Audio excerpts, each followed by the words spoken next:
Hello everyone, my name is Audrey Heath, and I'm going to get right into reading my paper, which will share a little bit more about me. So this paper is titled Differing Viewpoints, Cultural Perspectives on Canis lupus.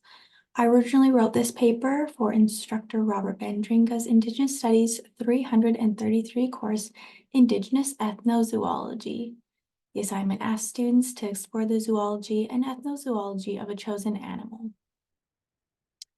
Analyzing the presence of wolves and dogs in both Indigenous communities and Western society leads to a discussion about the purpose and role which wolves play and how they are understood. Indigenous knowledges and Western worldviews are often in contrast to one another, and this is just one example of that, which the paper will explore further.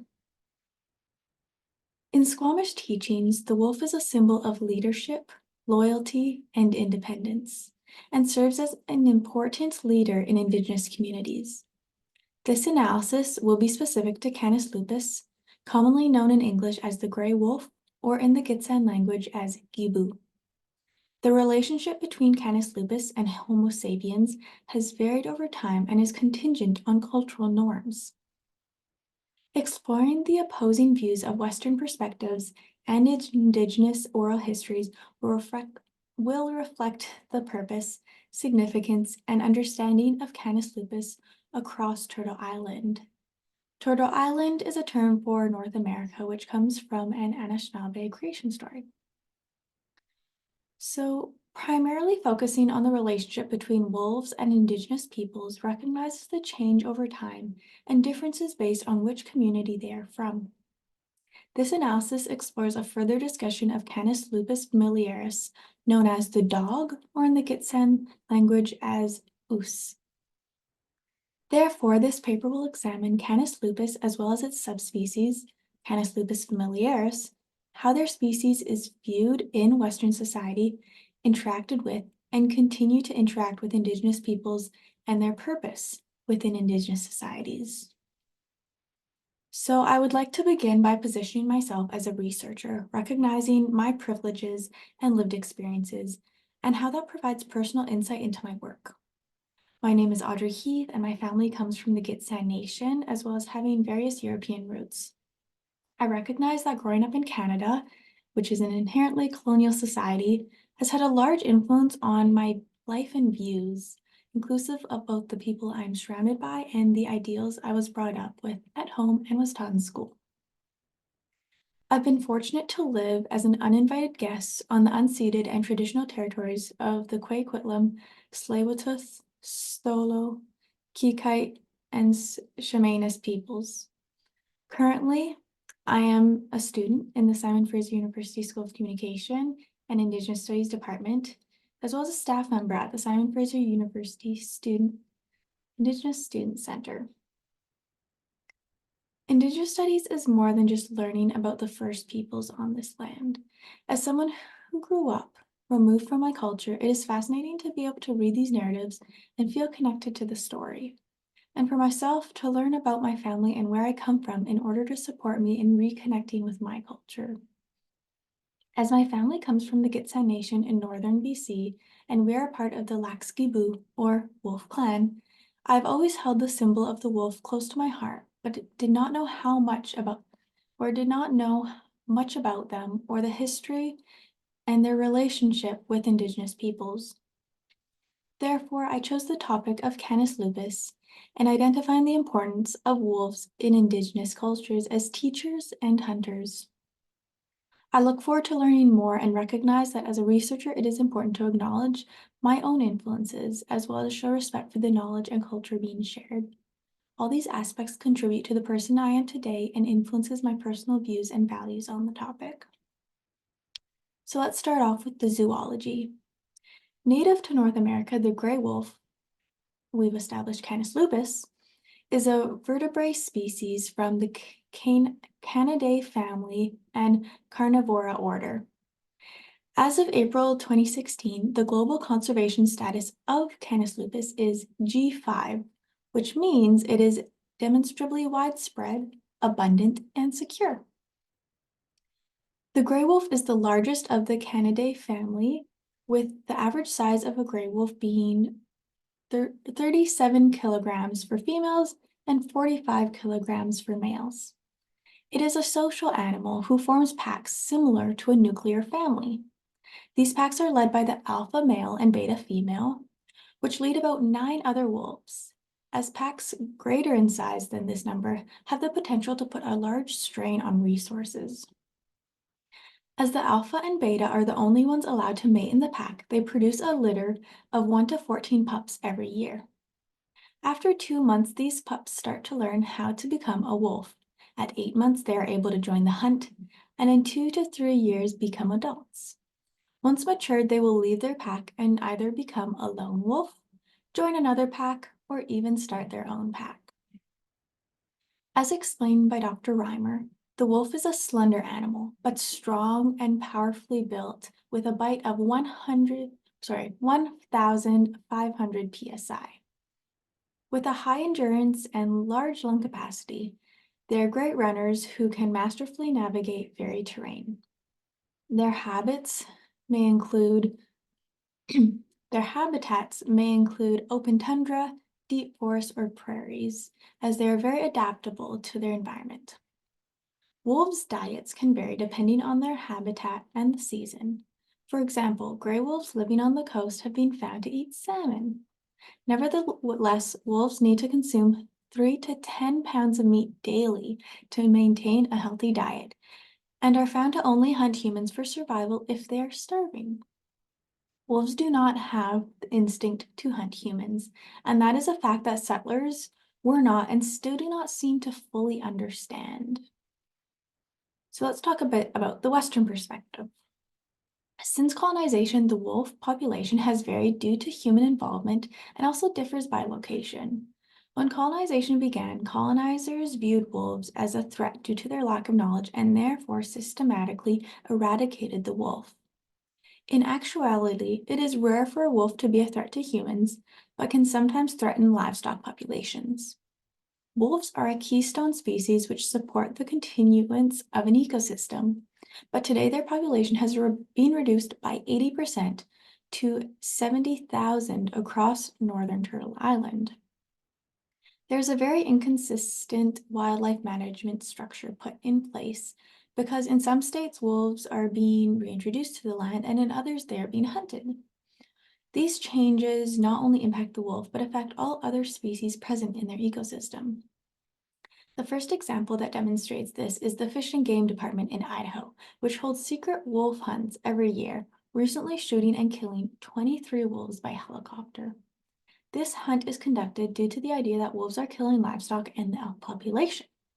However, it is shown that the elk population is declining just as much as the wolf population, suggesting that the wolf presence is not the primary reason for the decline of its number of elk. On the other hand, between 1995 and 1996, Yellowstone National Park reintroduced 31 gray wolves, which led to the repopulation of the 8,991 kilometer squared area. This greatly supported wildlife conservation efforts and continues to enhance the revitalization of the surrounding ecosystem. These two contrasting scenarios perpetuate the notion that there is an inconsistent wildlife management structure in place, which needs to be rectified. So the domestication of Canis lupus familiaris are derived from Canis lupus and were the first species to be domesticated around 15,000 years ago. Domestication is defined by Fogg et al. As an evolutionary process rather than a definable state or endpoint.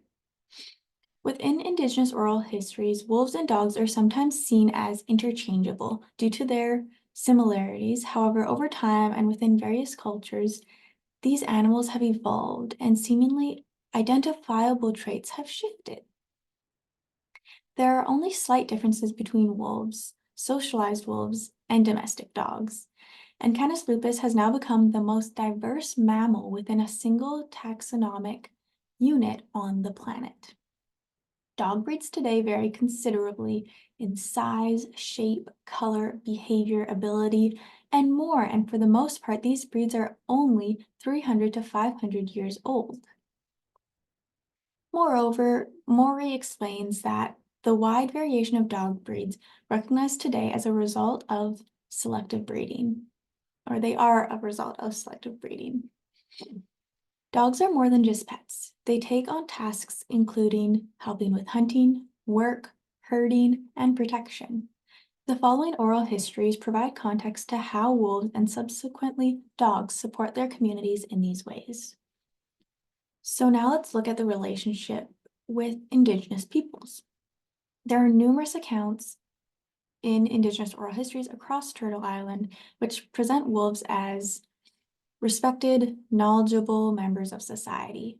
These histories oppose the Europeans' understanding and attitude that treats wolves with hostility and hatred. The following examples represents the importance of wolves and dogs in various Indigenous cultures, including those of the Siksika and Tsleil-Waututh peoples. So starting with the Siksika tribe. Another story is shared by the Siksika tribe, often known as the Cheyenne people, who hold wolves in high regard. Their oral history shares how they were taught to hunt by two wolves, or in their language, Mayun. One is the protector spirit and the other its female companion. They work together to teach the Siksika people essential survival skills of hunting on the grasslands. By sharing their knowledge, they earn the respect of the Siksika people. This respect is shown through actions in which the Siksika people share their kills with the wolves and set aside meat for them. Furthermore, the importance of the dog in the Siksika community is shared in how they name their cultural history in 4 parts. Fogg et al. Discuss 3 of these time periods in order to draw parallels about the importance of dogs to the Siksika peoples. The second time period, which is pre-European contact, is known as time of the dogs. The third and fourth time periods, which is post-European contact, were represented by the buffalo and horse, respectively. Due to the crucial nature of the horse and buffalo to their society post-European contact, therefore demonstrates the importance of dogs pre-European contact. This is representation of how dogs are held in high regard in Siksika oral histories, and through these 2 stories, it shows the important role of both wolves and dogs. So now for the Tsleil-Waututh Nation, Gabriel George shares how important the wolf is to his Tsleil-Waututh family in an episode of Wolf School. He starts by telling the origin story of how his family descended from a wolf, the first grandfather who transformed from a wolf into a young boy. He journeyed through the land and learned from it. He considered the plants and animals his teachers. This is only the first story of significance to the Tsleil-Waututh peoples. Another story includes the almost extinction of their peoples due to disease. There was one baby in their community, fortunately not affected by this disease. He was wrapped in a blanket and left on a trail, only to be discovered by a pack of 10 Takaya wolves. The mother wolf was curious yet nervous around what she had found, but soon realized its helplessness. She picked the baby up and brought it back to her den where she fed him, looked after him, and took care of him within the wolf pack. Over time, he grew to be strong like the wolves. Finally, going out to explore, he came across the empty village of Tumtumwaitin, filled with tools. He taught himself how to use these tools and started hunting deer to provide for his wolf pack. Eventually, he realized he was missing something, and despite upsetting the wolf pack, he left them to set out on a journey. On his journey over the mountain, it is believed that he was taken in by another wolf pack who taught him how to be human. Eventually, he met another clan, got married, and returned to the village of Tumtumwaitin in order to revitalize his nation and peoples.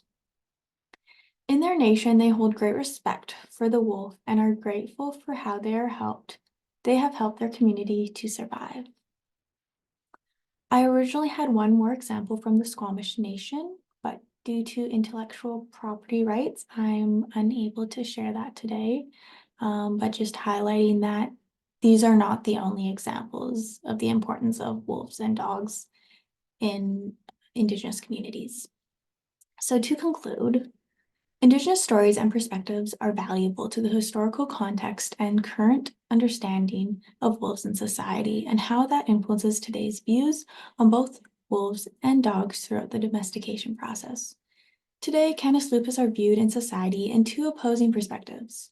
Western society considers the gray wolf a dangerous animal which the government is not always willing to protect, despite Indigenous oral histories and knowledges advocating for this keystone species. The discussed oral histories from the Siksika and Tsleil-Waututh peoples characterize wolves as tough, resilient teachers, role models, and protectors, teaching Indigenous peoples how to hunt, live on the land, and protect them from dangers in the wild, which highlights their importance to society.